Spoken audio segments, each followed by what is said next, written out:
காதலுக்கென்றே தங்களை ஒப்பு கொடுத்து விட்ட பெண்களுடன் ஈடுபடுவதும் ஒரு தனிமனிதன் தன் உடல்நிலைக்கும் வசதிக்கும் ஏற்ப செய்யும் தவறுகளே தவிர அதனால் சமுதாயத்தின் எந்த அங்கமும் பாதிக்கப்படுவதில்லை என்று தனது தவறுகளுக்கு வெளிப்படையான விளக்கம் அளித்துள்ளார்.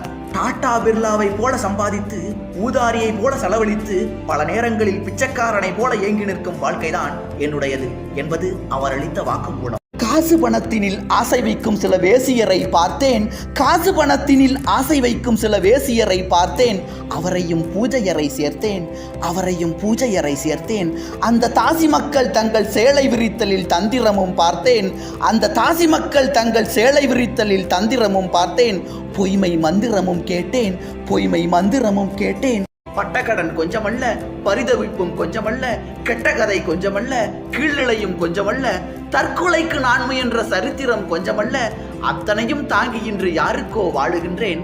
தத்தையவள் என் மனைவி தாளிக்கே வாழுகின்றேன். குடிக்க துணிந்ததற்கோ குடிக்க துணிந்ததற்கோ குத்துகின்ற ஊசிக்கோ கண்ணான என் மனைவி காரணமாய் நின்றதில்லை.